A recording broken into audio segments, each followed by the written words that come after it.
It's not just a lease.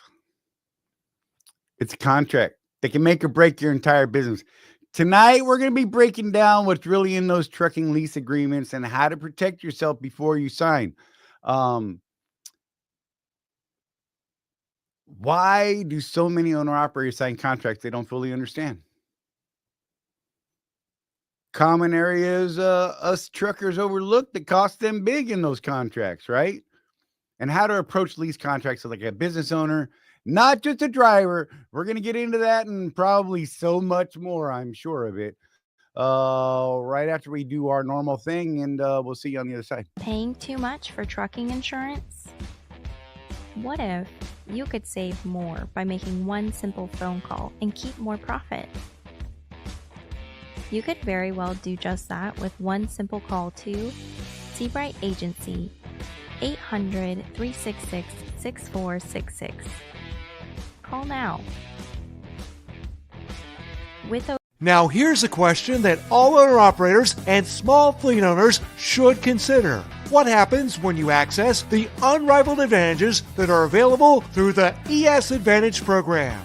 We asked Jeff and Charley from Contractors Corner to share their thoughts on how they've been able to utilize the discounts and services that are a part of the ES Advantage. So we started looking for a way to save money on fuel. And we were turned on to the ES Advantage program for fuel first. So we got a hold of Jeff Reese, and he ran us through that program. And man, we were starting to save. And then we started talking to them. Well, we saw their website, and we said, Jeff, what's this thing about insurance and accounting and right. You lease trucks? What? Right, and that's the thing, is we only knew it as a fuel card. And when we started digging deeper, I mean, we ended up getting hooked up with an insurance provider, Seabright Agency, and they created an entire insurance program just for us and our people.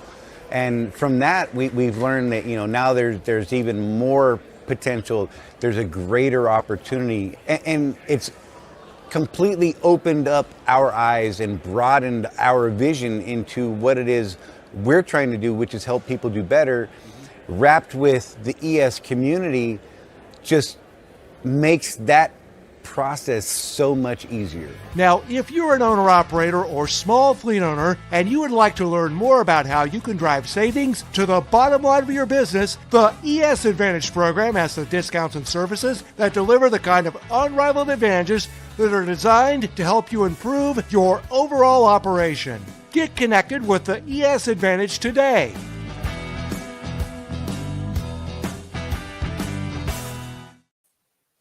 Hey, Jeff. Hey, man. Hey, now. So, Chuck Norris and Superman had a fight years and years ago, and the loser had to wear their underwear on the outside of their pants. Enough said. I'm just saying. Who was first? That would be Chris Hamilton. Where you go, Chris? And then Ida, and then the Craig bot, of course, What's up, everybody? I see Matt Nissen, and like I said, Ida, Craig, Chris Hamilton, Trucker Tim, Matt Nissen, TK, what's up, my brother from another mother? Oh, man. Glad to see y'all. Jeff, you're looking stunning sitting in your living room, sir. In my throne? Yes. And then, Matt was sitting there making us try and put earworms in our ear in the chat before the show. Hey, they made me do it. He made me do it. I hate you all. Whatever. I was just going to go take a nap because Charlie fired me. Yeah, right. For singing Barbie Girl. Stop. God. I still want to know, Matt, why do you know more lyrics to that song than I do? That's not weird. Can you picture him singing that driving down the road? Because I can't. I think that would be a viral video. I feel like he'd be wearing his little red panties at the same time. There you go. I'm just saying. Oh, I don't know. How you doing, Jeff? I'm doing, man. You about ready to go back to work or what? Hoping so soon. Yeah. It's always a struggle getting out of the house over here. I'm not really feeling it myself. I ended up losing one of my good loads this week because, traffic. It sucked, dude. Dude, I lost like 3 hours of travel time because 2 different merge points that people couldn't figure out. That's how much time I lost because of 2 merge points. Wow. Yeah, Atlanta, bro. I'm just saying, not cool. Totally messed me up. Ended up losing about 500 miles because I just, swapped loads out so that, went out on time and all that. I mean, I get it. I'm not mad about that. It just sucked, Would have been a fairly decent week. Well, it was actually a pretty decent week. We worked 4 days like we're supposed to more often than not. Right. And it would have been a great week had we gotten that one done, but that's okay.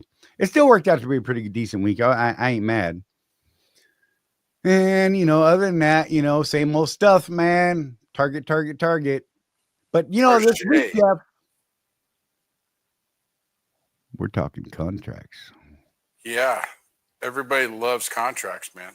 Look, we may not like, reading 40, 50, 1,000 pages of this stuff, but it kind of defines your life in business.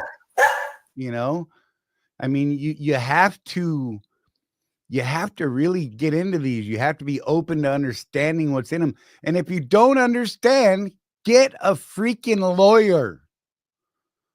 Find somebody who's smart in this. Find somebody who knows these things inside and out, and they can explain it to you in simple words. My very first contract, I took to a lawyer and I said, explain this to me like I'm a Marine. And he got out his purple crayon and he marked everything up for me and said, this is good. This is not so great, but this is what it means. And, we moved on from there, and I went into it knowing the ups, the downs, the good, the bad, but I accepted what was in that contract because I understood like I said, what was good and what was bad, what I could do, what I couldn't do. There's been a discussion, and probably not the time for it, but policy versus contract. Right. I'm a contractor. The company policy I follow is my own company's policy. I'm not following the policy of the company I'm contracted to. My contract states that I have to abide by very specific things within the contract, whether it be maintenance or, some other regulatory things and things of that nature. And there's some other specific things, they tell you how much you're getting paid and what to expect and that kind of thing, right? Wait, what? Wait. I How know. much you get paid is in the contract? Dude, people. Like maybe within the first few pages? Let's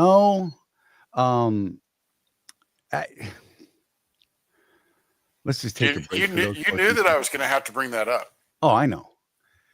Jeff and I have run into so many people, and they could be a weekend or a month into their contract pulling freight, and then ask the question in one of our groups, hey, can anyone tell me how much we get paid as contractors?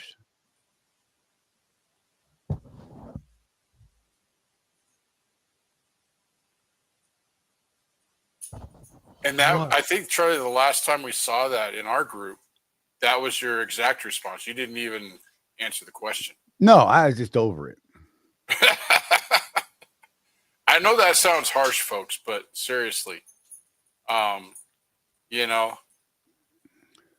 going to get into some things here, but if you don't at least have enough interest to look in the contract to see what your compensation is, see when the settlements hit, things like that, I don't know, man. get with us and we can teach you how to be a business owner, or maybe you shouldn't be a business owner. I'll say it. I'll say it. You ain't wrong, sir. Uh-oh. There's a piece of twine in the tobacco in my cigar. Dang it. Is that bad? Yeah, it stinks because they're plastic. Stinks more than the cigar itself? Oh, no, it stinks like burning plastic. So, Now I just lit the thing. So Charlie, Sorry. what's our first thing? I think you've got what's in the fine print. Do I see there? Well, it says Jeff reads key sections. Oh, do I? And Charlie reacts and breaks them down. But yeah, no. Well, let's do it this way then, because I did my own little exercise with my buddy Grok, Right. too. So, and it did hit most of what your Chat GPT hit, anyways. Right. Yeah, we did some analyzing with multiple AIs. So yeah, and the first thing that Grok came up with was the compensation structure, because that is. That's not even in the fine print, man. That's Schedule C in the Swift contract. Yeah. And it's right there. It's a table. It's not hard to find. You can go like this through your contract, and find it. Right. I know that they send them to you guys digitally, but you do know that you have to have your contract in your permit book, right? You all know that, right? Supposed to have it in there. Other common things to look for, though: dispatch control, force dispatch, payment terms. Right. Most companies these days, Charlie, are not force dispatched. Right. I have not heard of a true force dispatch company in a long time. I think that's one of those things that went away when we really did have a driver shortage. Right. Because guys, people don't like it. Don't force me to do nothing, man. Maintenance clauses, escrow, early termination penalties. Did you guys have that one? Early termination penalties. People don't realize, even at Swift, right? There is an early termination penalty. Right. You forfeit the performance bond, which is $2,500, right? If you read your contract, your equipment contract, if you turn the truck in early, guess what? They can hold you responsible for those lease payments until they release that truck. Right. Or sell it, and who knows? Sell it, or whatever they're going to do with it. Rights versus responsibilities, and what carriers count on you not reading. There's a lot. I'm going to say that they count on you just not reading the contract, buddy. Right. Because again, most of the questions we get and what we do in our day-to-day with coaching people and running the Swift Contractors group can literally be answered by just reading the contract. And people get mad. People get mad at us when we mention that. Even when we say, okay, get your contract out, go to section 1, paragraph 4. Right. We even tell you where it's at, rather than. Why don't you just answer the question, bro? Why are you being a jerk? Yeah. Again, the difference in mindset, right, between being a business owner and being a glorified company driver, right, is taking responsibility for your business. And part of taking responsibility for your business is, in fact, reading that contract. Right. Now, we're not dumb. We know, Charlie, not a reader, right? Absolutely not. So you went and hired a lawyer. Exactly. Me, I do okay. I'm not a lawyer, but I can read through a contract. However you have to do it, understand what you're signing. Preferably you're getting into a business. Preferably before you sign it, right? Right. Now, our experience over the last 20 years, we'll have a question, and we'll go to the contract. And Charlie, almost every time we'll see something that we know we've read before, right, but it didn't make it in here. Exactly. And we're like, holy crap, did you know this? No, I didn't know that. Where's that? It's in section such and such. Right. Holy crap. So much fun. That sucks. Or, hey, I'm leaving money on the table because I'm not sitting in reimbursable receipts for things that are in the table that say you get reimbursed for this. Right. Oh, and it's hilarious because, sometimes, there were things like that in the past. I'm like, I was doing them at the beginning and then I kind of slacked off and forgot about them. And then I'm like going through the contract again for someone else on something else, or I'm just refreshing myself on the contract because, 3 years now, right? Since I signed that thing, right? But I keep a copy on this computer here that I'm at home with. In fact, I have my ICOA is one of my tabs, Jeff, that you love so much across my browser. The reason why you have to have 256 gigs of RAM. Right. Yeah. In my 30 open tabs on my browser right now, the first one is the EIA site. The second one is my ICOA. Yeah. Because I reflect back on that and refer back to it rather constantly. I got to refresh myself, head injury. I forget weird things at weird times for unknown reasons. And other things I hold on to, like, I'm a Barbie girl in a Barbie world. Why? Why does that stay? But I can't remember clause, Copyright infringement. Yeah. All over the place. Yeah. Right. But yeah, so it's there. I've got a copy on my phone. I've got a hard copy in the truck sitting on top of my permit book. Yep. Well, even, I don't own the contract that I'm under right now. Right. The truck, the ICOA for that truck is in the binder. So Charlie and I spent the last year reading through that. Yeah. Interesting how different carriers have different clauses too. And yeah, as you guys have read over the contract like you should, because you know my saying, Charlie, you should be reading that contract like a Southern grandma reads her Bible. Right. Seriously. Don't just skim through it once, but sit down and read it every once in a while. Exactly. It's only 47 pages? Yeah, something like that. I mean, it's not a huge contract. It's certainly not the contract I signed for my mortgage. That thing was a stack, man. Oh, I love it when that happens. That was funny. Zoom. But like I just said, every time they ask her how much they make, I make them go get their contract and show them. Yeah. If you read nothing else, wouldn't you want to know how much money you're going to make or lose? Yeah. I don't understand that most basic of things. Do you just go get a job somewhere and you say, hey, I want to work for you? And they're like, okay, great. You can work for me. And you never have a discussion about payment? Because sounds to me like you just volunteered for charity work. Yeah.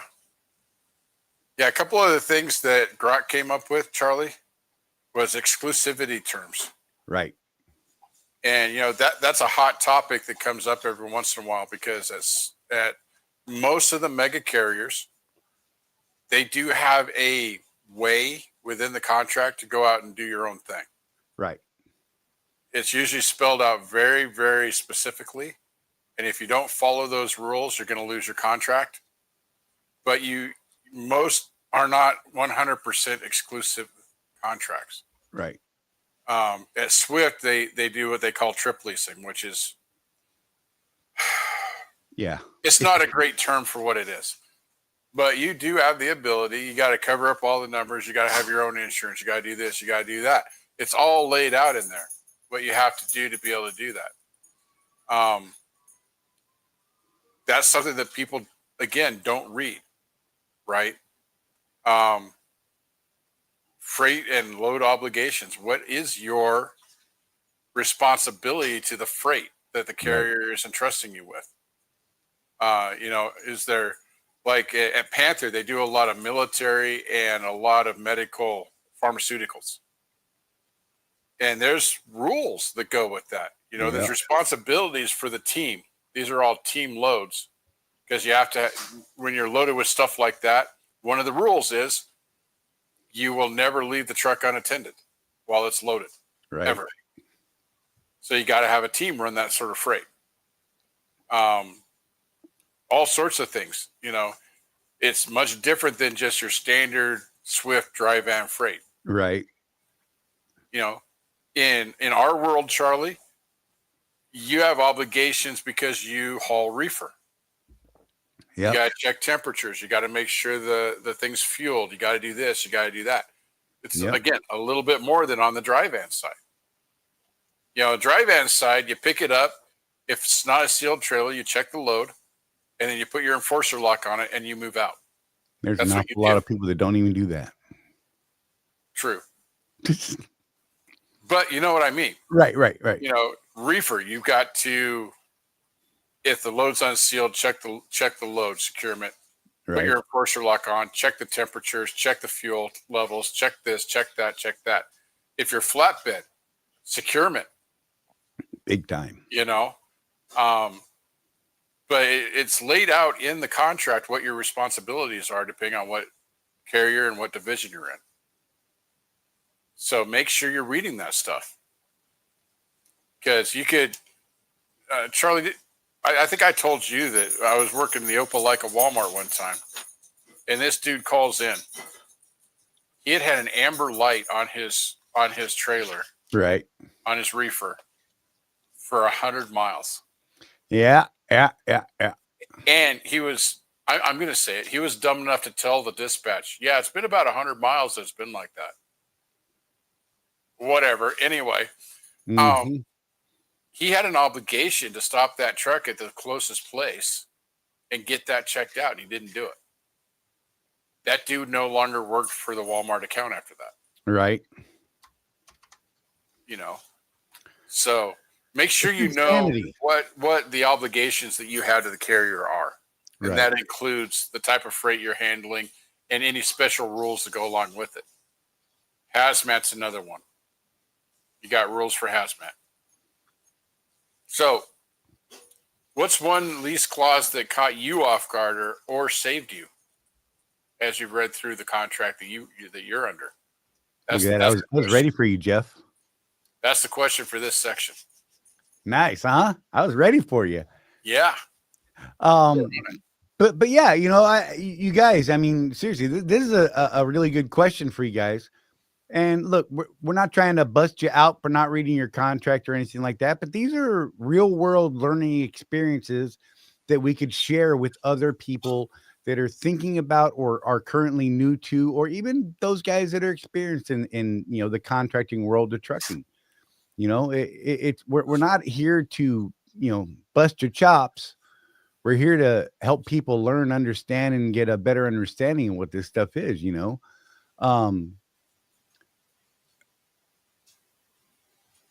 This takes us into our next section. How to read contracts like a business owner.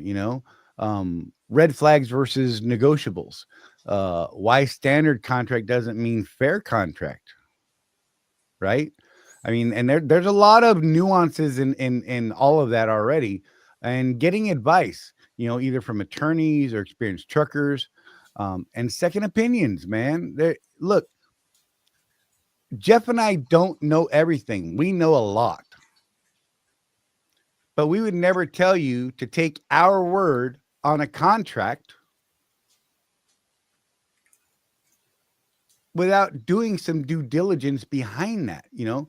Granted, yes, we're not going to try and steer you wrong. We're going to try and give you the best information that we have available to us at the time. But it still falls on you. You're the one that's accepting this. You're the one that's signing that contract. We're not signing it for you. You need to do some due diligence and verify the information from people like Jeff and myself, or from Joe Snuffy at the lunch counter. I mean, you can take those words of wisdom, pearls of advice, I mean, whatever we want to call them, right? With a grain of salt, with an open mind or a skeptic heart. I mean, I don't know. I trust but verify has been my thing for a long time about it, and that covers me on an awful lot of things in life. Yeah, Charlie, what's fair to me might not sound fair to you. Right. there's some nuance there. Individual opinions do matter as a business owner. You know, you're talking about how to read contracts like a business owner. You're the man in charge, woman in charge, whatever. You need to take the lead in deciding, is this a fair contract? Is this contract going to do what I need it to do to move my business forward? And, you know, you might see some red flags, but I always counsel people, dude. It might look like a red flag, but can you live with it? Right. I mean, let's be real. There's a lot of stuff in these contracts that we've seen over the years that we're like, oh, I don't know about that. Right. And we're like, oh, God. Does it get me from point A to point B in my business? Can I live with that thing? Right. And we just had one of our group members hang up his keys because he got tired of one of the things that he didn't like and decided to pursue other opportunities. And I was just like, well, you know, I understand. I get it. You know, there's another guy might say, yeah, I can live with that. Right. For a while. You know, yeah. Let's be real. There's some of that nitpicky stuff that gets under your skin if you're in the game for more than a day or two. Right. But Craig, legal resources. You want me to talk about legal resources? Well, no, you know what I mean. That's a guideline, right? Yeah. But this comment Craig put up, he said, I read mine several times and recently saw changes between the two contracts that he recently signed. You know, a lot of us kind of think, oh, well, we know the contract, you know, from the last one we did. Right. Right. It looks about the same. Sign it and go. There can be some significant changes. Mm-hmm. They don't really have to tell you about because they told you by giving you this new contract to sign. Right. Now you're signing an ICOA every year at Swift instead of every 2 years. And it's your responsibility. Yeah.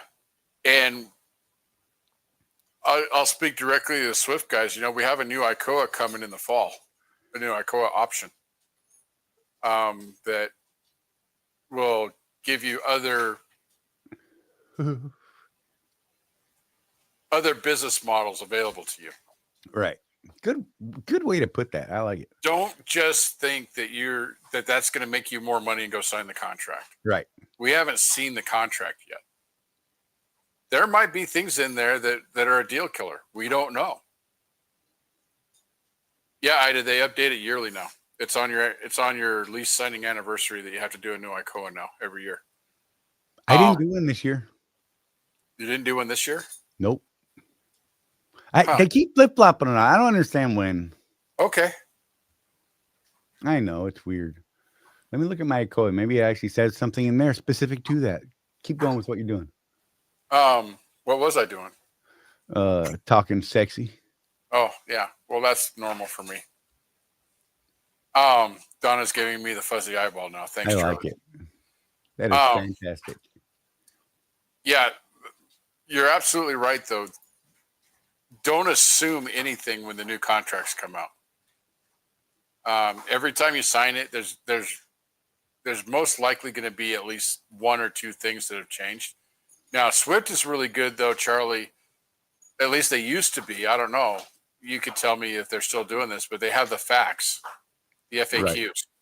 Yeah, that list what the changes are as the cover page of the new contract. Are they still doing that? they did it in the past. I haven't looked at one recently. Okay, that's something that I really like because then I We can could go ask directly Craig. to the sections, and see how it's worded, because wording is everything in legal stuff. Right. You know, Words matter.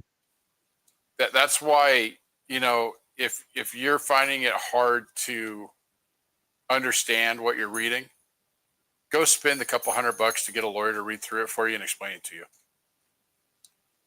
Even if you're someone like me, Charlie, that chances are I'm going to sign the contract anyway, even with red flags in it, because I'm looking at, does this agreement get me from point A to point B in my business? That's what I'm looking at mostly when I'm looking at contracts. So Matt and Craig both said no, they didn't have that FAQ on it. Okay, so they I stopped think doing that's that. telling. I'm not going to get into what I think it's telling, but I think that's telling by itself. Well, it goes back to buyer beware, right? Yeah. Business owner beware. Read the contract. Make sure that they didn't sneak something in there on you. And again, I would point out that none of these contracts are designed in your favor as the contractor. Correct. These contracts, they were written by lawyers that are on team carrier. Right. That's what they are. The question remains, can you live with that or can you not? And don't be afraid to walk away if you can't. Right. Don't spend the next potentially 4 years of your life saying, I freaking hate this company. I didn't even agree with that contract, but dang it, that was the only way I could get a truck. So this is interesting, Jeff. I don't know if you've seen the comments. Matt and Craig both have been reading their contracts like crazy lately, like a diary, Craig said. And Matt says there are differences between Matt's and Craig's, and it's differences in wording. And both of those, they both recently signed contracts. I don't know how far apart you guys were, but they're fairly new contracts. Yeah, that's kind of bizarre. That's something. I'm just saying. I'm a huge advocate for contractors following their contract because, like I said at the beginning, far too often people say, well, you need to follow policy. No, I know. Nay. I remember when they came up with that thing in Swift where they wanted us to sign that addendum saying that we would follow all Swift policies. Right. I never signed that and I didn't lose my contract. Right. So I signed one a long time ago before this contract that I'm on now, and I didn't sign one on my current contract. Yeah. I was even told, didn't you do that? I'm like, no, I did not. Matt's arbitration is in Texas and Craig's is in South Carolina. That's interesting. Right. I remember it used to always be Arizona, didn't it? Yeah. Because that's where corporate is. And Craig has a statement about his first 90 days and Matt's has nothing about that. So, I mean, Hey, that's something that we should talk about real quick is arbitration. I don't know if you have it down in lower, but that's a clause that's in almost every ICOA out there. Arbitration. Know what your rights are. Yep. Know how you can complain about something. Know how you can argue with the company, in good faith, hopefully. Right. Because you can't just. I'm trying to figure out how to word this properly, Charlie. Willy-nilly. You can't just go hire a lawyer. Right. You have to go through arbitration first. Now you might want a lawyer for that, but you can't. I would say yes. But you can't just go start a lawsuit with these companies. Yeah, they're going to refer it back to arbitration anyhow. Because of that arbitration clause in the contract that most people, I think a lot of people, they get to that word in the contract and they just go to Schedule C. Right. But that arbitration section of the contract, both yours and mine, Charlie, is pretty lengthy. Right. And it lays out what the rights and responsibilities are of each party if there's a disagreement. Now, theoretically, what that's supposed to do for us is make it less likely that we'll need to go the lawsuit route. Right. I would say that if you're going to arbitration, there's some serious things wrong. And if it goes beyond that, then it just went off the rails. And in arbitration, that's not free either. No. There are costs involved with that. Yep. Sometimes you have to upfront your legal side of the arbitration. And should you lose the arbitration, You have to pay the other side. there may or may not be a clause in there, depending on your contract, that states you have to pay the other side's legal costs. Yep. You know, things to consider. Is it worth the go? Can you financially handle it? And do you really have a solid foot to stand on? Do you know you have that solid foot? How much of your contract do you really know? Have you talked to a lawyer about it? I'm just saying, you got to be careful. In this litigious society that we live in, in this litigious society we live in, everybody and their brother, I mean, you can file a lawsuit about anything, about anybody, anywhere. Yep. Lawsuit lottery. Right? But there are times when that could backfire on you, and now you're on the hook for the other side's legal costs. Time's expensive. Your time is valuable to you. Other people's time is valuable to them. Just go into this all willy-nilly, like I tried to say earlier. You really got to get laid into this before you try and make that step, Yeah, absolutely. But, let's throw this up there. Clauses that can get you, right? Non-compete restrictions, one-sided termination rights. We've seen those in other companies. I don't think my current contract is one-sided on the termination rights. I mean, it leans their way, but I don't believe it's one-sided. Excessive chargeback and fees. What happens when you terminate your lease, right? What are you on the hook for? Matt touched on this earlier about, the tires and stuff. At one point you had to, on a Swift lease, you had to turn the truck back in with either Michelin, Bridgestone, Continental, or Firestone Virgin tires that met a minimum tread depth, and the tires needed to match on axles. Yep. Right. And then they started putting out these recaps on brand new trucks. Here was one of the problems. I don't know if they've corrected it yet, but the contracts still say you had to turn it back in with original Virgin tires of those brands listed.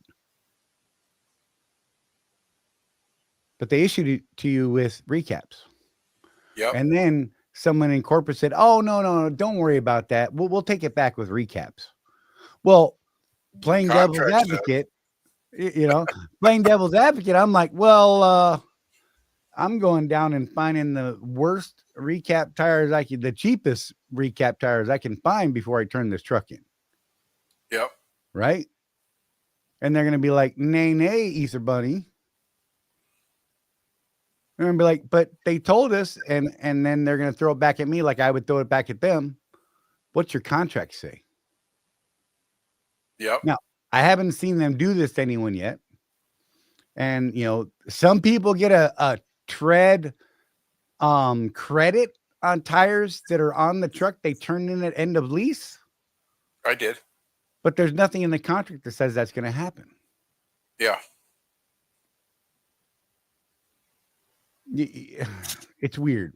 Matt says that the new contract is updated to what you're saying.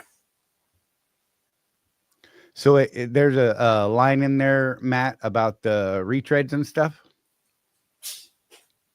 Because I haven't seen it yet. So, I'm only speaking to what I see have been shown and those sort of things that I've actually seen in contracts. I haven't seen your guys' contracts. Excuse me. Continuing the list, ambiguous maintenance obligations. They could say that, every 500 miles, you have to stop and grease the steer axle. You sign the contract, you agree to it. Yep. Unfair settlement language, I mean, that could be any number of things, man. You want to even try and touch on that? Unfair settlement language? Yeah.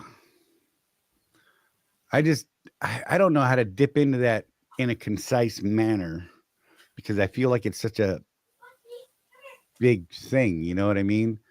And that's where a lawyer. Well, again, the use of the statement unfair. Right. Well, unfair to who? Right. A A lot of people at Swift don't realize this, but do you realize, Charlie, that you're on a net 15? Absolutely. Now, Swift, outside of the percentage contracts that I've seen with Swift, I haven't seen them enforcing that. But theoretically, they've got 15 days to pay you for any trips that are scanned in. Once you've provided all of the documentation that they require for that, to include logs and again, that's in the contract, right, Charlie? Exactly. That means bills of lading. That means e-logs. I can't remember what else there might be in there, but those are the two main things. Is you got to have your logs updated and you got to have your paperwork scanned in. Scale tickets, whatever, for that trip. That's actually in the contract. So again, we get back to rights and responsibilities. What responsibility do we have to the carrier so that we have the right to get paid? Right.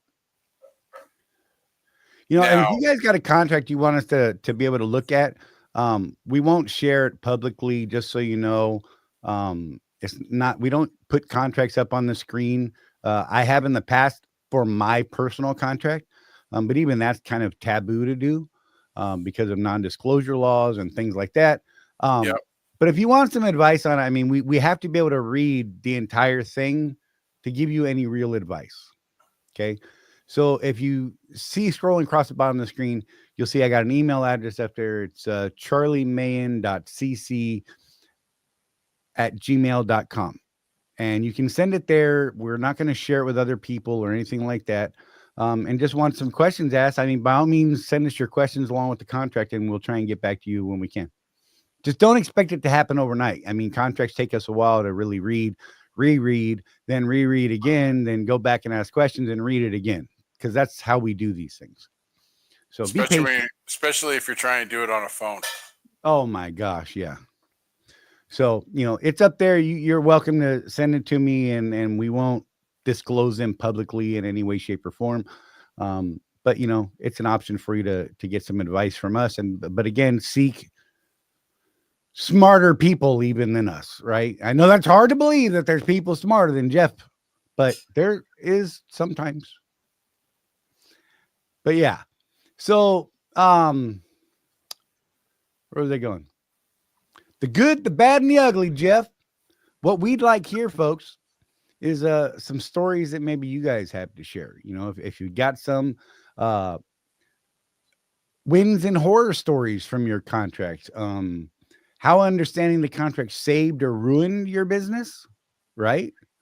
Mm-hmm. And I would say how understanding the contract saved or ruined the business, or not understanding the contract saved or ruined your business. I don't know how I could save it, but I could absolutely see how that would ruin it. On the Swift contract, Charlie, one of the things that's kind of is whether or not you get reimbursed for scale tickets. Right. That was earlier in the discussion. Yeah.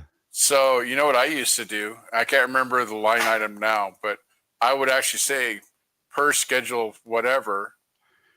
Right. On the scale ticket before I scanned it. And there was very few times where I had to argue the point, you know? Yep. And they're very specific about when they will reimburse those types of things, at least with, you know, this current contract that I have. It's in Schedule C, I believe. I'm scrolling to that right now as we speak.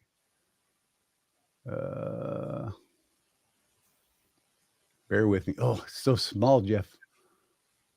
That was weird. Stop it. Brain. Well, I am only 5'7.5". I gotta. Okay, I'm better. Did you fix yourself? Yeah. Okay.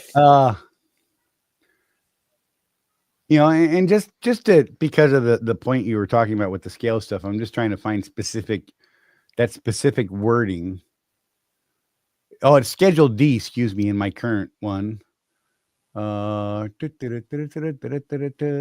not helping. I'm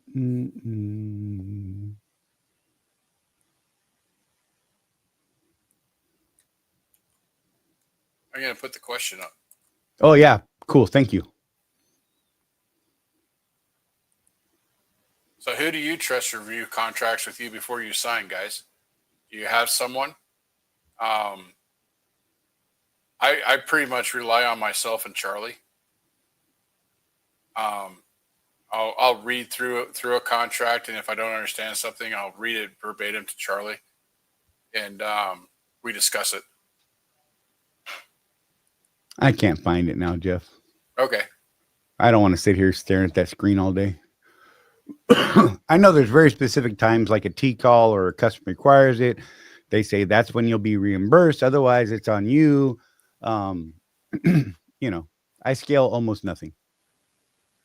Yeah. So, Charley, have you ever negotiated the contract?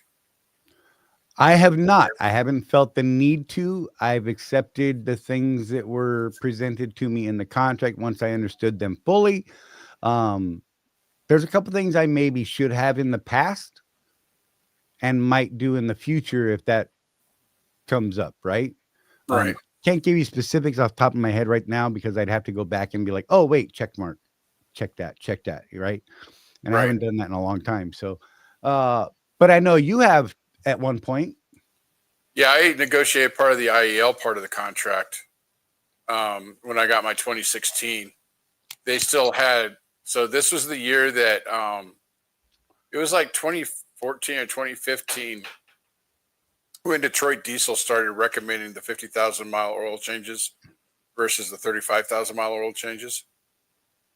And I pointed that out to them, and we went back and forth for a while, but I did successfully negotiate that part of the contract up to what the driver's manual said. Right. But, that was just one thing. I know that fleet owners, if you're a fleet owner, they have a little more leeway in the negotiation process when they're negotiating to bring, say, their fleet of 10 to 50 trucks onto a carrier. They usually get a different ICOA than what we've ever seen. Right. Yeah. So, that's one of the things is some of you guys I know plan on building small fleets. Think about that as the ICOAs come up for your fleet. Once you get a critical mass of, say, 10 trucks, start talking to the division about, hey, I'm providing 10 trucks to you guys. Let's talk. Right. Because that puts you in a different arena than us single truck guys. It really does. Right. You're providing more value. You're providing more power to the company. And I think that it's worth, I think that you're leaving money on the table if you don't at least try. And maybe they come back at you. Tell you what, we're going to pay you 2 cents more per mile on all of your trucks. And if I were them, I would say, but I'm going to need an 80% uptime of all your trucks. Right. Right. And that, that's something that's in the ICOA that I work under, Charley. Right. The small fleet owner that I work with, that's in their contract of having 70% uptime is stipulated in the contract. So do they get a better rate than you could just Joe Blow Charley coming to Panther with one truck? Yeah, they do. They do get a premium, but they guarantee. But for that premium, they have to have 70% uptime. And I think that I did the math, Charley, and that still gives me 4 months off a year. Right. But they could, counter that. They could change it based on your fleet size or your individual trucking company, what have you, Yeah. And those are points that are absolutely negotiable sometimes. Yep. But remember, you never know what's negotiable till you try. Absolutely. How bad do they want your business? How bad do you want theirs? That's right. Let's come to an agreement. That's supply and demand, isn't that? That's just straight capitalism. Right. So I'm good with that. There is a lot of power in the pen here, Charley. Absolutely. Especially as you grow your business, I think. So this could help with you could even go in and negotiate things after the contract. Like, I know of some individuals who have gone in to negotiate current issues that they may be having. yeah, They don't go in saying, do this or else. They say, hey, here's my problem. I think you should fix this by doing this. And they come back and they say, well, you're a little bit crazy. And we think we're only responsible for this, or we're not at all. And you say, okay. And you change your tack and you say, well, maybe you take a legal footing at that point and say, according to the contract, you can't charge my maintenance account, as an example, without my authorization for a repair that was made that I didn't authorize. yep. Right? Yeah, I actually had that happen to me on the 16, the first time the DEF system, or no, not the DEF system, the first time the transmission needed a service. A lot of people don't realize that there's a required service at 300 some odd thousand miles on those auto shift transmissions. 350. And the first time it came up, because I'm an idiot and I didn't read it, it kind of blindsided me, and I was a little up in arms, man. There's an extra $650 on my bill, and I'm like, what is this? Now, luckily for me, Charlie, it was done at the West Valley City Terminal. Right. And they're really good about printing out invoices before you leave. Right. And so I saw it before. Update: Ocala on my last service handed me an invoice. Excellent. It was kind of close. Wasn't final. Well, so that's a case in point. Charlie and I have been trying to negotiate that with Swift for the past couple of years. Look, just give us an invoice. We need to know what we were charged for before it hits our account, so that if there's any discrepancies in our minds, we can deal with it. Yeah, because look, some of those bills can wipe out an entire settlement if you're not expecting it. Right. Granted, my DPF was covered, but had it not been covered when they changed it without my knowledge or express authorization, and had they changed it and it not been under warranty, I'd have been on the hook for about $4,000. Yep. I went into the shop thinking I'm spending, I believe it was like $1,200 because, it was a 100,000 mile service and it requires extra stuff, blah, blah, blah. But I was not prepared for a $5,000 bill total. I could tell you that absolutely was not prepared for that. Right. It would have took me a week and a half or 2 weeks to settle that through miles run that I'm not getting put in my bank account in my pocket. Right. That's just reality, which means I'm not paying my employee, AKA Rosie, the boss of the world. And that's not good. Right.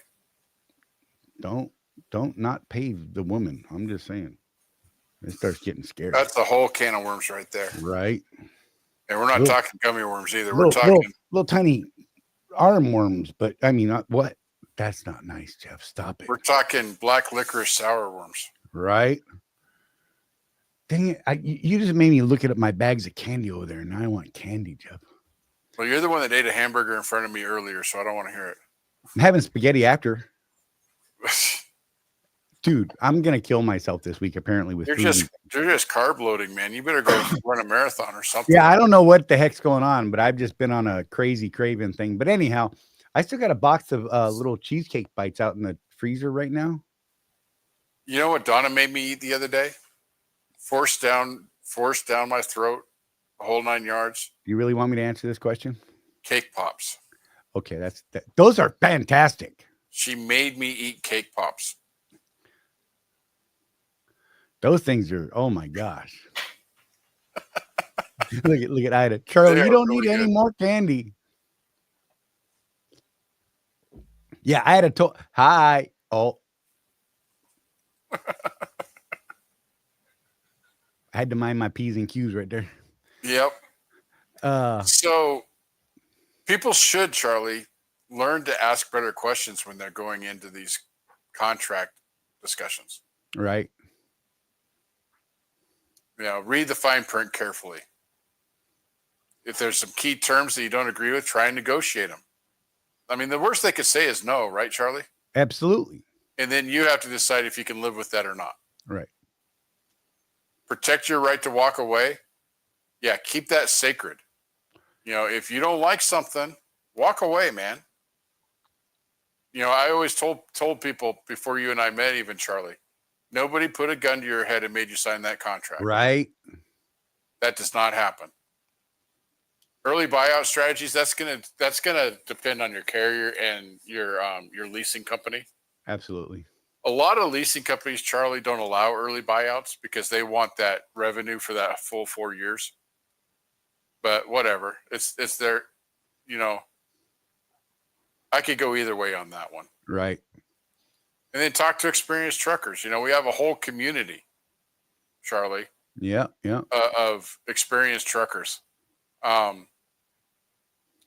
to us. Talk to even people at the liars counter. Right. They've got experience. You know, my experience with people at liars counter, Charlie, is they start off all salty, but by the time you're done eating dinner, you're talking real business. Right. Yeah, you got to challenge some of the views. Again, Yeah. trust but verify. Yep, absolutely. So, you know, this brings us into the power of the pen, Jeff. Yeah. How to ask better questions before you sign. That's what we're trying to cover in today's episode, right? Walking away when it doesn't make business sense. I mean, these are things that we were just touching on, you know, and why knowledge equals power when you're building a real business. You know, if you don't know, you don't know, and you don't know what you don't know. Yep. God, That's that's kind absolutely of the case. confusing, That's a lot of don't knows. right? And knowing is half the battle. Yo, Joe. Okay, I had to throw that one in there. There was a bit of a discussion going on before the show about superheroes and such. Anyhow, Christopher Reeve is my favorite, by the way. there you go. I don't really have a favorite. I know that sounds terrible. But I mean, what else you want to throw about that part, Jeff? I mean, you know, I think we touched on it, most of that already in what we said. Just know your contract, folks, because that contract that you signed, that lays out how you can and cannot conduct business with your carrier. You know, if you're out there on your own using brokers, same thing. Every rate con you get is going to have the rights and responsibilities under that load, right? Make sure you're reading that stuff. I know that it becomes laborious, but little things that I've seen people discussing in the own authority groups that I belong to, things like what happens if your load's rejected? Do you know? Right. You know, at a mega carrier, it's easy. You call the 800 number and say, hey, my load was rejected. Yeah. You're working with a broker. How do you handle that? Do you even know who to Right. call, what to do? OS&D, you know, especially with reefer loads, Charlie, it seems that OS&D is a big thing. For those of you who don't know, that's overage, shortage, and Damage. damaged. So, we're throwing out the big words. Ida's giving us the business. We're nerds today, Ida. You know, so regardless of whether or not you're leased to a big carrier or you're out there on your own, there's contracts every step of the way. Learn to read those contracts. Learn to ask questions ahead of time. I would say this is even more important, Charlie, for the guys with their own authorities working with brokers. You know, learn to ask the questions. What happens if? What happens if? What if? What if? What if? Because you need to know. Just for you, Chris Hamilton. Uh-oh. Laborious, adjective. Okay. Especially of a task, process, or journey requiring considerable effort and time. You're welcome. Yes. Just saying. And one of the things that because I went for years with just playing video games, Charlie. I don't know if you know that about me. But I pretty much all my downtime was spent playing video games, Right. not reading like the person you've grown to know and love today. But as I got back into reading, my reading and comprehension rate went up. Right. So I'm able to read. Excuse me. Nice. I'm able to read that 47-page Swift contract in one sitting in a couple hours. Right. You know, I'm not the speed reader like that dude you see on the Tonight Show. Okay. But I can sit down and read through these things with pretty quick. Yeah.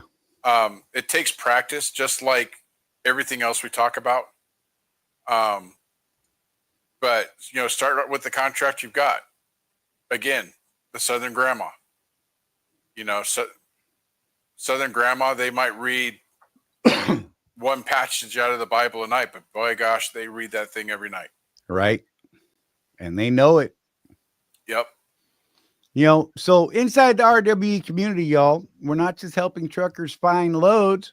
We're building smarter, more powerful businesses from the ground up. Join the conversation and take control of your contracts at www.rwedrive.com. And we'll see you right after this thing. And we'll sit down. If you have any questions about anything or you want to start a new conversation, let us know. And we'll do that right after this.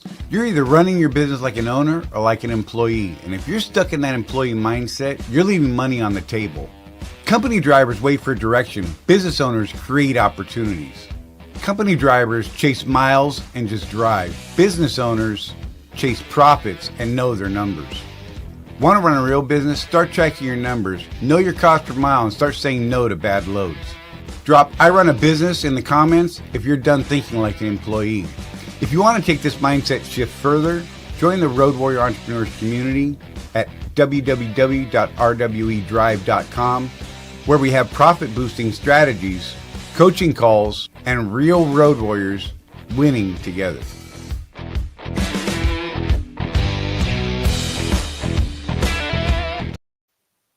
Ta-da! Already, Matt. See? Did you get the contract already? Yep. All right. I'm not going to read it right now because that would be weird video. Yeah, it would. Let me fix my camera. It's already in my email, man. Just saying. It's right there. Nice. Matt Ikoa. Gotcha. Yeah, and those of you guys that are at other carriers too, send us Hey, a Sean. contract. Because one of the things we like to do is read through these contracts. And then if someone's got a question about a carrier, we can answer it. Yeah, I've gotten several over the last few months. I haven't really had a lot of time to go through them lately, but I do have them, and we can go through them, you know, piece by piece if that's something you guys want to do. At, you know, in private, of course. We're not doing that on the show. Yeah. Well, again, there's non-disclosure agreements usually in those contracts. Another part that people don't read, Charlie. Right. You know, these contracts, they're not confusing on purpose. I know how it looks, Charlie, but they're not confusing on purpose. Right. They're confusing because we're not used to reading the legalese. Right. And if you slowly read through them, which will take you more than the 2 hours that I indicated, by the way. Right. But if you just read it line by line, what you're going to discover is that it's very, very specific and very, very to the point. And the language in it, you know, it's like some of the stuff I read on my Kindle, Charlie. Right. I downloaded Webster's Dictionary onto my Kindle so that when I come across a word I don't know, Absolutely. I hold it down and I get a definition, right? So, but what you'll find is as you go through definitions of words you might not know, they're there for a reason. It's a very specific thing that they're saying in that line. And once you get past the fact that you're reading lawyer speak, I'm not going to say it's easy, Charlie, because it's not. Right. I think you're probably one of these people, Charlie. You ever get a headache halfway through reading something like that? Absolutely. Yeah, it's language we're not used to. That's the problem. But it's very very detailed and it's very very specific language. So if you could just understand the contract, you'll understand all of your rights and privileges under that contract. Right. Whew, I'm going to take a breath now. You talk. Right. Dude, Matt's posting all kinds of stuff here. Tires, drive tires shall have a minimum of 13/30 seconds, 7-inch tread on all 8 drive tires, shall have sound recapable casings, shall be matched in tread pattern, all grip tread or regular tread across the axle, and shall be the same size. Steer tires shall have a minimum of 10/30 seconds of an inch tread. Wear beyond 13/30 seconds, drive tires and 10/30 seconds steer tires of an inch will be charged on a prorated basis. Tires must be in good condition with at least 13/30 seconds drive tires and 10/30 seconds steer tires of an inch. Tread remaining tire casing should be free of bulges, cuts, or gouges. Bless you, Donna. That was a lot. Woo! Check out his Adam's apple, y'all. Oh man, trying to get to follow me. He doesn't like him right now. There we go. I'm gonna make Charlie sick. All right, there we go.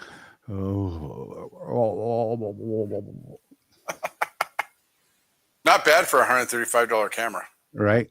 Oh, and no mention of the brand anymore. Oh, that's good. So that's so Yokohama's around the board, man. Or double coin. Actually, you know what? We've talked about this before. The Yokohamas have turned into not a bad tire. Right.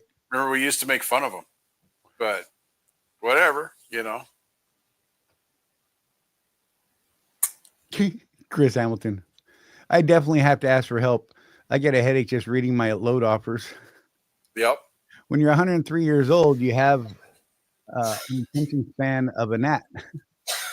No doubt, man. Oh, I'm already at that point, and I'm only 52. Right. Well, how did everybody's week go? I know Ida is like slacking right now. She's like took PTO, whatever that means, you know. Must be nice. Oh, wait. My boss allows that, but he calls it something else. I can't remember. What is all the sneezing? Good Lord. She's making goulash and she's got the spices out. Ah, okay. I was wondering what was triggering it. It's great. Look, I love it personally. I'm just saying. Bless you for the rest of the evening, Miss Donna.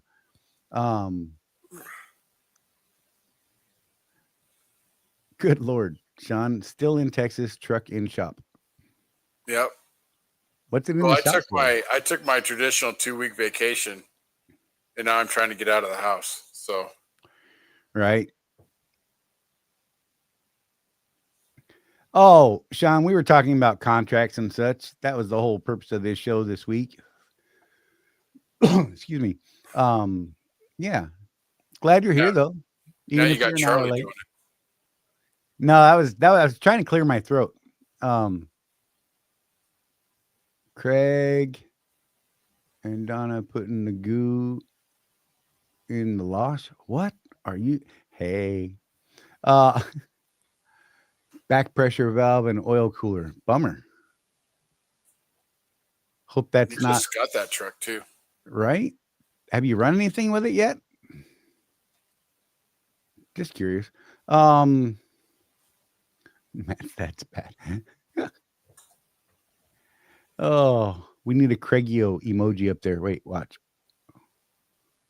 Boop. Jeff, you won't be able to see it because you're not looking on YouTube. Oh. If you look on YouTube, it'll actually show you what you see is Craigio in the chat, but it looks somewhat similar to a Mario character. Oh, that. Okay. Of a different complexion. Gotcha. But he's a little trucker. He's got a little trucker hat and a wrench. I asked Craig one day, I said, Hey, Craig, if you could have an emoji made just for you, what would you pick? And he told me Super Mario. And There you then go. Echo told me, don't you dare do that. You will get sued. And I said, oh. So myself and Echo, my AI, went through and, well, we created one just for Craigio. There you go. Just saying, you know, I'm open to some other suggestions, y'all. I'm just saying, I think it's funny. Not promising anything. I got a couple more. I got space for a few more on the paid, the monthly membership. Gives us access to some extra stuff and things like that. I don't know. It's just fun. Donna's working on another stop motion video for the members. Nice. Did you like that last one? Dude, that was great. Everybody that I know that saw it loved it. So, oh man, Jeff, what have we been working on lately? There's been so much. Our family won the 4th of July for the fireworks that we did. Nice. We ended the night with a set of 9 3-inch mortars. I like it. Ida, yes, I love those videos. There you go, Donna. Those things are great. Oh my gosh. That might be an idea right there. The gorilla. Nat oh, Kong. Charlie, I could see the smoke coming out of your ears, Charlie. You're Would thinking it be wrong to call it Matty Kong?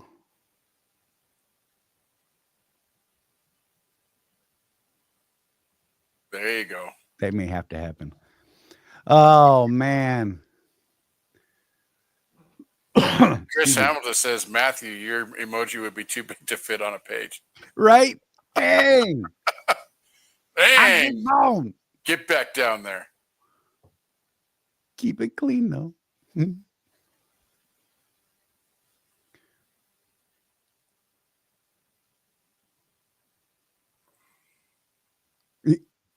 So Donna's saying, sorry, I had to read that. For this one, I need some hilarious off-the-wall things drivers might do instead of shopping for fuel, etc. And of course, she said, keep it clean. The green winner. Okay. Just going to leave it at that. Because that was fun to do. I don't even know. Oh, Donna, Ida asked at Donna, please do something about not wearing flip-flops. That's a wonderful one there. Yeah, our daughter's friend came over wearing flip-flops today. Matt's like, them sounds like barrel throwing words. I think Charlie, we should produce a set of flip-flops and we'll put it up for sale on the website. Right. With your face on them. Can we have nails going from the bottom up in those flip-flops? I'm just saying. That would be fine with me if that was part of it. And that face that you just made is the face. Charlie approved flip-flops. Right? Oh, man. Good times right there. Oh. Well, what if we made them out of that special rubber that's like diesel repellent rubber? Right. Okay. Right. And they'd have to be like, Kevlar on the bottom. There you go. With a little toe covered area. You got to cover the toes. That's like the big thing. Steel-toed flip-flops. Oh my gosh. I'd be the first person to buy them. I love you, woman. She just wants to stand on my face. That's what I got out of that comment right there. Yep. I'm not sure how to take that, Jeff. Well, you've seen the ones in the truck stops that have the fake grass on them, right? Right. That is hilarious. Oh, Craig just gave you a flip flop. Oh my gosh. Well, you know, Charlie was being ornery the other day, and Donna got the idea to send Rosie a flip flop in the mail so that she could smack him with it. And I encourage it. I mean, I'm old and short, 5'8". Matt is probably 2 times my size. He's a pretty big guy. He is a big boy. Yeah, she said, if they're steel toe, could I wear them to work? That's what I just said. I think you should try that. And I'm sure it would feel great walking through the cooler. I'm just saying. That would be fantastic. And I want video.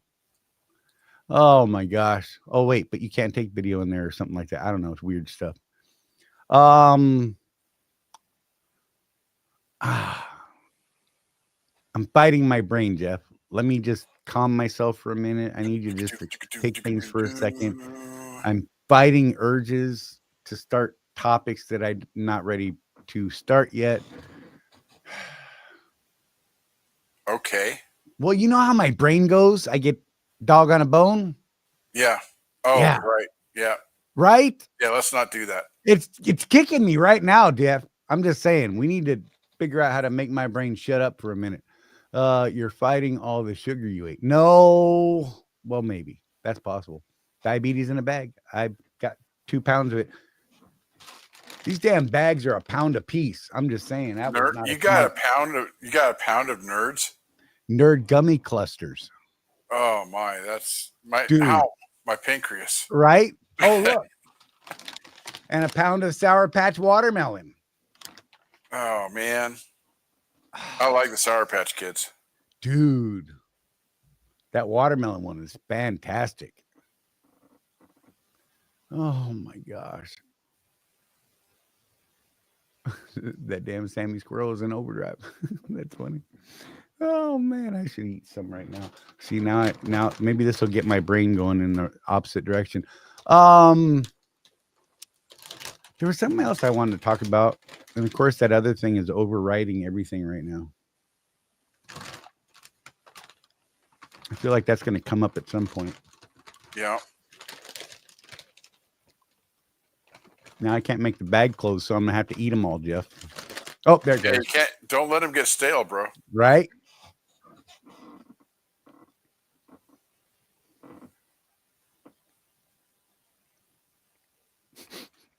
Chris Hamilton.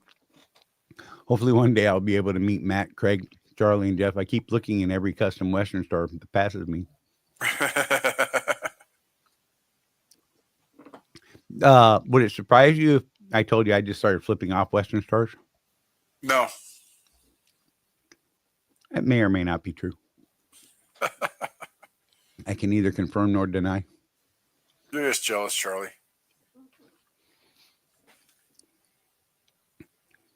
Pretty soon we're going to see Jeff driving a Pete. I thought about it. Just to stir up some controversy for the channel, though. Right? Maybe get a Kenworth. That Jeff has now been canceled. He will no longer be joining us on this channel. He said a really bad word, and Donna should be beating him about the head and shoulders right now. Just bashing the smacking craziness out of him. Oh, he's back. My bad. Hi, Jeff. Welcome back. Donna's a pacifist.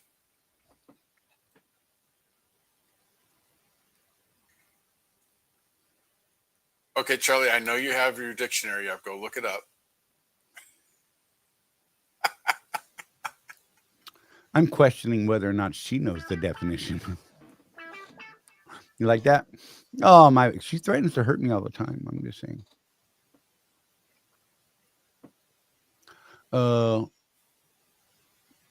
Wait. Tim, is it 500 miles from IF to Lewiston? I guess it might be. I haven't been up to Lewiston in a minute, so. Yeah, right. Sorry, we're reading comments, y'all. That's what happens when you start blasting us with comments. We try to read them all, and it just locks up our brains. That is now. There's only one other truck the same color as mine. Only difference is mine is a 26. The color is like the KLLM, the Clem Gold. Ida said in big letters, Jeff, don't buy one of those plastic pieces of trash. I love KW, but these new ones are trash. Yeah, they are. Yeah, I'm up in the air between Freightliner and Volvo right now. Yeah, that's legit. I really like those new Volvos, man. They're nice. They're nice trucks. You know, right now I'm at a point, I don't know that I want a new truck. I don't know that I want to start a new lease. Yeah, I get it. When we get to next July, I mean, look, all that could be different by then. Right now, you know, I'm trying to make some plans and a goal to not be in a truck as my primary source of income come next July. Whether or not that happens, we'll see. You know, I'm doing things on a fairly regular basis to move towards that, you know, as much time as I can pull and things like that. Craig said, "Go Volvo truck, yeah." Yeah, Ida, that's the thing, isn't it? Volvo parts are super hard to come by. Right. That's been the case with Volvo for my entire 20 years driving. Mm-hmm. You know, they make a really nice truck, especially when you put the creature comforts that they put in their cabs and stuff. Turning radius is great on those trucks. But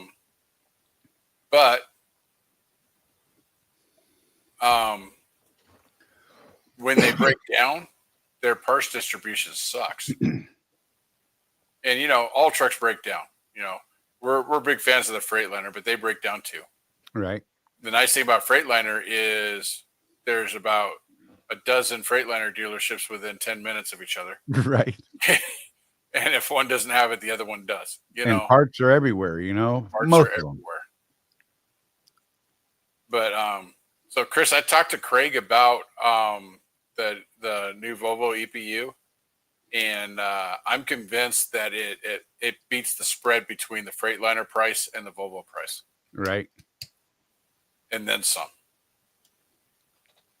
So I think Craig can put in the chat, or he can come in here if he wants and talk about it. But we were talking the other day, and you know, it's about since it's an EPU and not an APU. A couple things.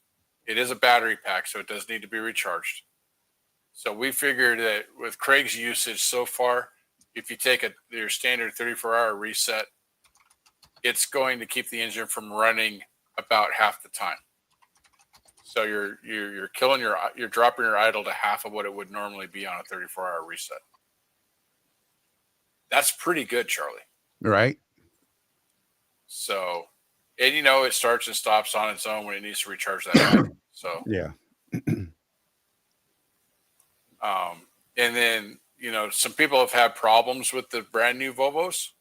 We need to put that out there. But again, talking to Craig, what they did was they updated all the firmware, and all the problems went away. It was a software issue. So really easy to get done. I would say maybe if you're going to go into the brand new Volvo, maybe take it to a dealership and have them check the programming and make sure they've got all the software updates. Right. Because that seems to be what's going on. Is it's a software issue, not a hardware issue. So, although he did have that issue with the crooked truck. Yeah, that was a bizarre one, though. Just saying, though. Yeah. That was a weird thing, and their fix was not cool, if you ask me. But yeah, so that's a bit of a flag, right, Charlie? You know, rush to production. Sometimes things happen. And if you just like the space age look, Charlie, right? The 27 Freightliners look very similar. So everybody's going to that space age design. Right. Ow. Sorry. It would be nice if Swift ordered the Freightliners with an EPU. That would be Right? nice. Oh my gosh, sorry about that. Down. Chris sent me a picture. These are good too. It was Sour Patch Kids, red, white, and blue. Nice. America. America. Oh, see, just that statement re-triggered my thing, Jeff. What? America? Yeah. It's cool, Craig. I just figured I'd throw the offer out there just in case. We should actually probably just pull Craig on here one week coming up. Talk about that Volvo and the experience so far. I think that's some good information. We could do a couple of things, Charlie, because like the MRP leasing program at Swift is changing. Right. So we can get Addison and Michelle on, maybe get Craig on to talk about his truck, and we could talk about our trucks. And right. Maybe we should wrap the month. Maybe because I haven't picked the show for the last day of the month, our last show of July. Oh, okay. Maybe we'll do that one. I think, and that might be a good one to do. I may be in transit at that point in time. What, to Oregon? Yeah. Yeah. Okay. That might be a good one to have because we would with your laptop, hopefully. Yep. Matt said he's loving his 26 Freightliner. But you had some issues with that as well. I'm just saying. Well, it's weird because this is the first time we've seen all three major manufacturers have issues out of the barn. And it was like all at the same time too. Yeah. And similar issues. It made me wonder if they were sharing parts. It could be. And like some manufacturer out there did something weird. Well, NARC had indicated that that's definitely a thing. Right. Oh, and he said, Matt said, it did, but they all disappeared. All those issues. So, I think there's a lot of software stuff out there that's causing problems on different things, when we talked about those codes I got, the first time it happened, it just went away and disappeared for months. Yeah. And then it popped up that one day and I had to go in and do manual regens and resets and all this other nonsense that would have cost me a fortune at a dealership, and they would have changed parts. And look, I just ran another week or two and no problems. Yeah. Parts are still working, apparently. I don't know. And that's not to say that I won't go outside tomorrow, turn the truck on, and it goes boom. But, right? How much would that suck? Especially in my backyard. That would suck. My dogs would be like, bring the marshmallows and the hot dogs. So, I don't know.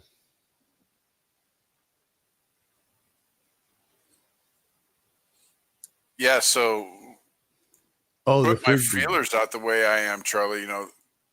We're still in a place where the carriers are, at least for owner-operator trucks, the inventory is not that great right now. Right. Somebody, I think it was Craig, had mentioned that Freightliner was laying off a bunch of people because the carriers aren't ordering trucks this year. Daimler. Yeah. Because carriers aren't ordering as many trucks this year, so it's affecting their assembly workers. So that's not good. Oh, Chris is saying that Harbor Freight has a similar product compared to the OTR performance thing. I'd be interested to look at that. Yeah. Yeah. So Matt was waiting, on getting his truck in the shop at that time, and then it all went away after his truck did a regen. Had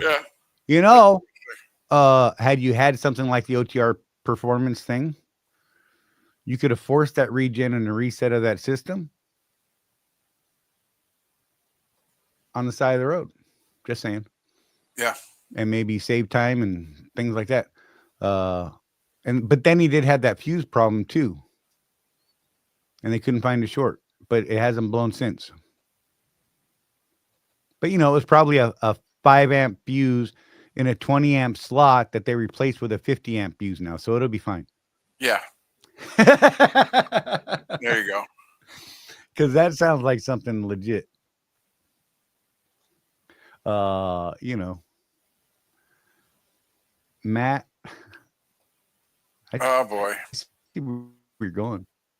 that guy. Hey, man, it's you, bro. Chris just sent me that diagnostic tool. Yeah, That looks interesting. What's the cost on it? $3.99.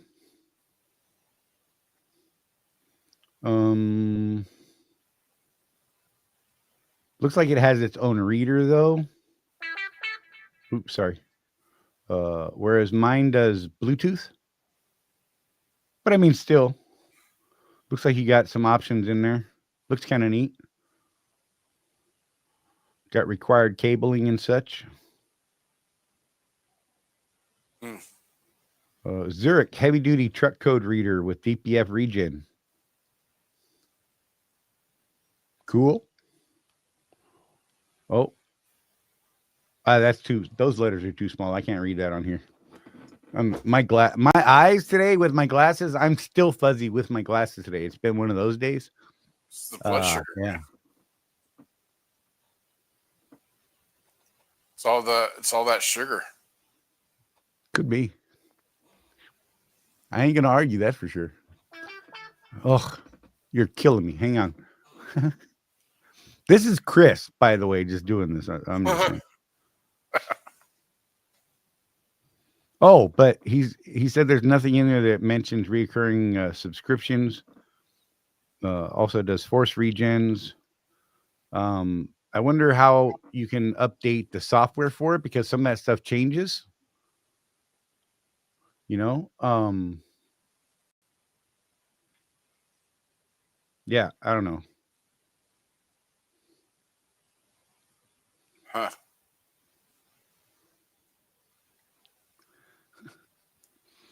Ida texted me a little while ago. I didn't even see it. It was great. She was raving about Donna's work. Nice. Yeah, it was good stuff. You better stop that yawning stuff when you're all zoomed in like that. That ain't right. Oh, man, it's terrible today, isn't it? All right. Hey, if you guys got anything you want us to talk about specifically, please throw it up there. You could save us. I'm just saying. Last few weeks have been a little rough for us in the brain wise because brain's not braining and such. Yeah. Not sure going to investigate next time I'm home. Oh, cool.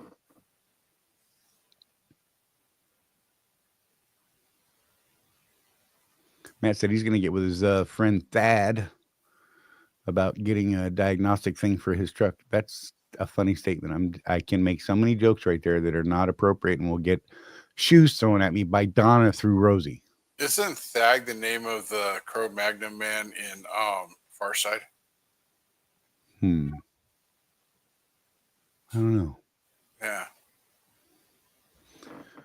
Oh, Lord. Man, it is hot in this room right now. Don't you have air conditioning? You live in the first world, you know. I know, but this room, it gets the least amount of it. Yeah, we've got a storm coming in, it looks like. Dude, it's been raining all day.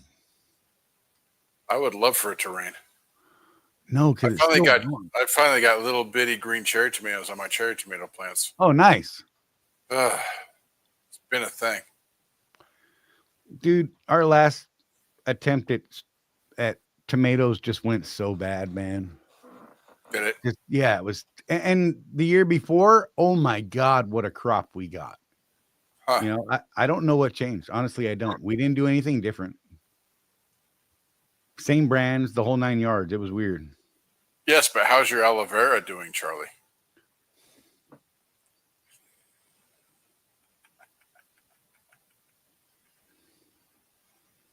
What?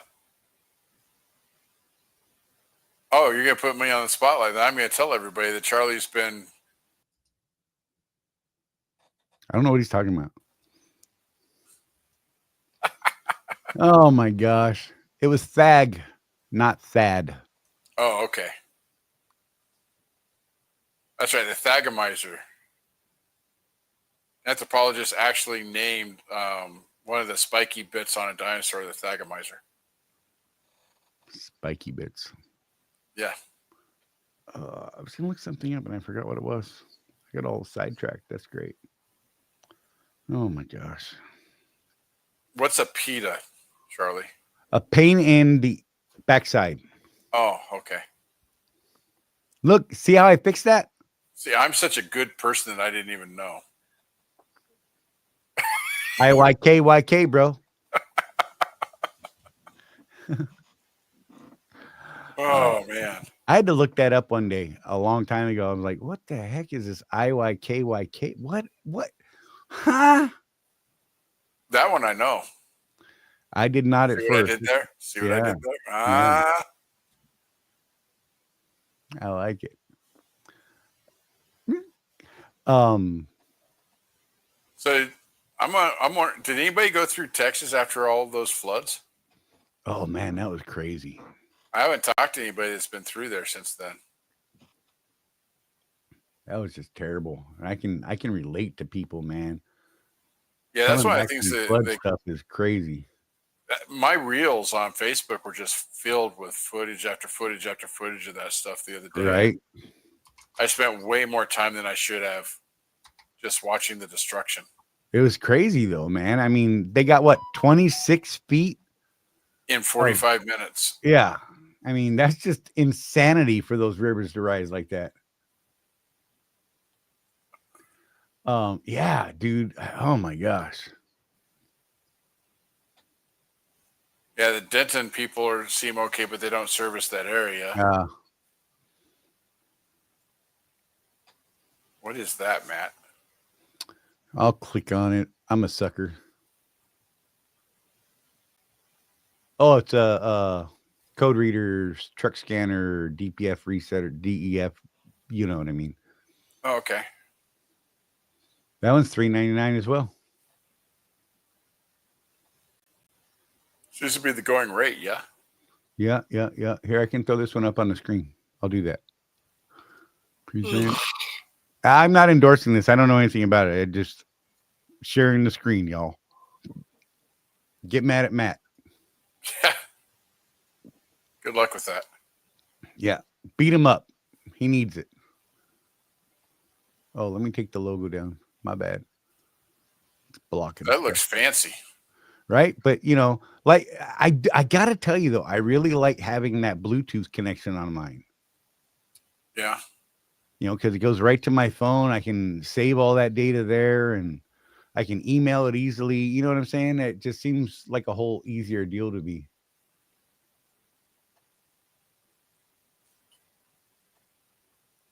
Huh. Caterpillar, cat, bobcat, Komatsu. Why is it showing heavy equipment, not trucks? Is it the same? I don't know. I don't know. Looks like it's got several different connectors. Yeah. I don't know.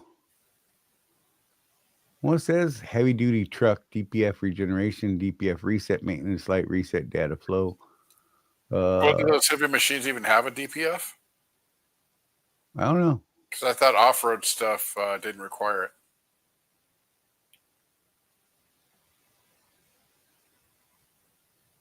Huh. Yeah, I don't know. Again, I really like the one I got. I'm not gonna lie. I'm not saying it's the only one, and I know there's a annual charge to it. So, but I like that. You know, you use it once, it pays for itself. Just saying. And I don't have to worry about software updates because they come as part of that subscription plan I'm with. So, yeah, it's always up to date, to the best of my knowledge. Excuse me. Oh goodness. all sorts of stuff. Yeah. So Lakeland set a record for 10 inches. For a rainfall in a 10-hour period. Oh, wow. My camera just went crazy on me. I liked it. It just like started looking around the house. He was looking for Pete, I'm sure. I I just said we have a possible tropical storm heading over the middle of the state going into the Gulf. Yeah, I was looking at that.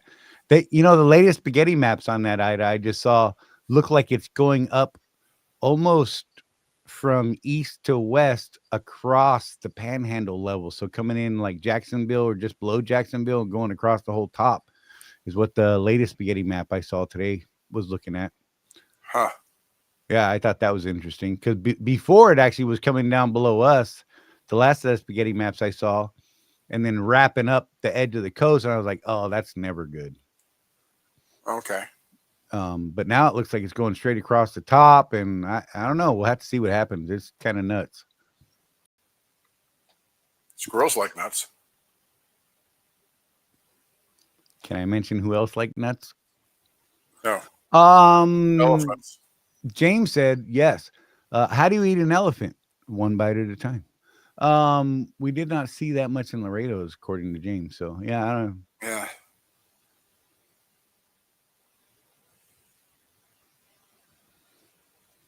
The insult has lifetime updates also.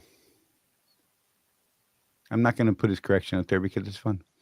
Yep, good times, man. It's not supposed to pick up steam till it gets into the Gulf. Well, hopefully it goes past us, Ida. Just saying. Oh, let's see. Hey, we could talk about next week's show real fast, just because I haven't done that yet. What are we doing next week? From Hustle to Legacy, how Road Warriors leave a mark. You're grinding now, but what are you leaving behind? Next Tuesday, we're going to be diving into how real trucking entrepreneurs build a legacy through mindset, mentorship, and smart business moves that last beyond the last load. I know we've talked about, exit strategies and things like that, but this is about leaving a legacy. This is about leaving your mark on the world. And how would you like to go about that?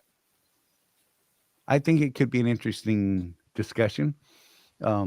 I know how I want to leave a legacy. I've got a pretty good idea how Jeff wants to leave a legacy. He and I are actually both working towards those goals already. Yep. Mentorship. I love mentorship. Not necessarily in the swift sense of mentorship, but I can respect those guys that do that stuff too. I did it for 6 years. Jeff did it for like 107. I just wanted to go further with that. Jeff's gonna die in that chair yawning. See his whole body. I'm pretty sure that might have been a stroke right there. We just witnessed it. Hey, it's Dilo.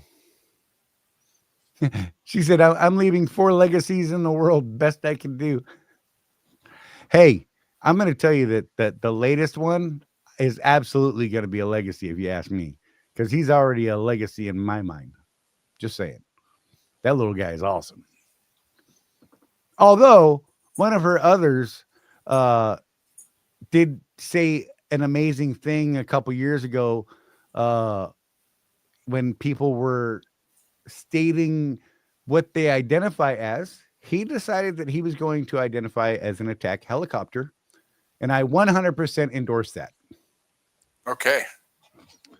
Oh, Dilo said more like a terrorist. Oh my gosh, stop it. He is not.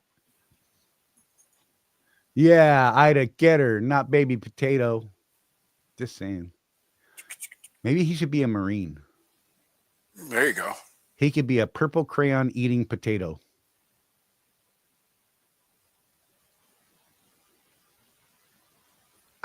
That is so much humor in my brain right now. It's great. I had to process all that. Come get them, see for yourself. Look, I'll just beat them nerds and Sour Patch and put them in the room with the other ones. I'm good. It'll be great. They'll love it. They're all destructive. He's halfway there. Oh my gosh. Got a string of storms rolling in from the west, about to hit Matt there in Wisconsin. Yeah, that sucks. It's that time of year when the big ugly ones start happening. We're in the hurricane season already down here.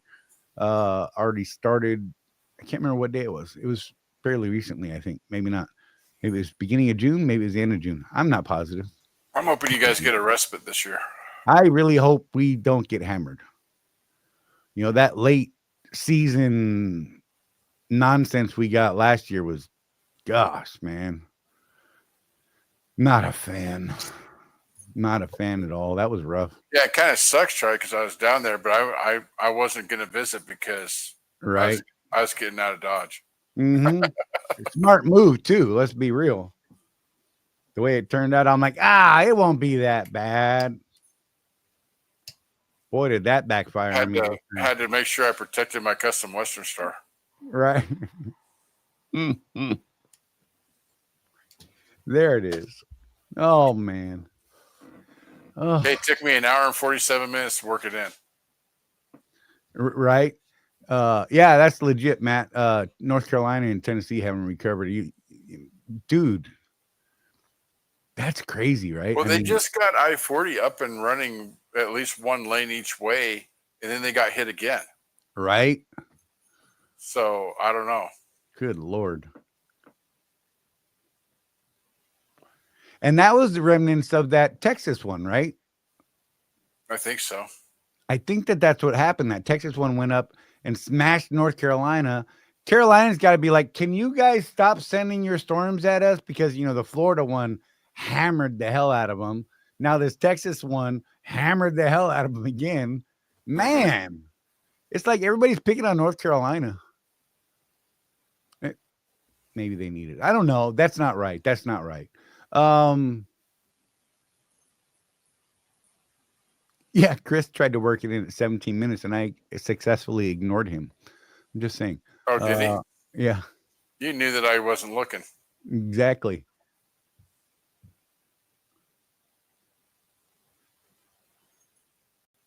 Matt says that was a tropical storm or depression. Yeah, but I think it was the remnants of that Texas nonsense that went up there. I could be wrong. Lord knows this happened before. Let's be real. At least once.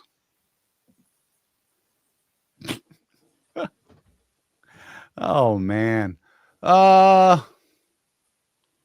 We should probably call it a wrap, Jeff. Just saying. Probably. It's probably nap time anyhow. And I resemble that remark. Still got carb cravings, man. Spaghetti just sounds so good, and I just ate that big old burger too.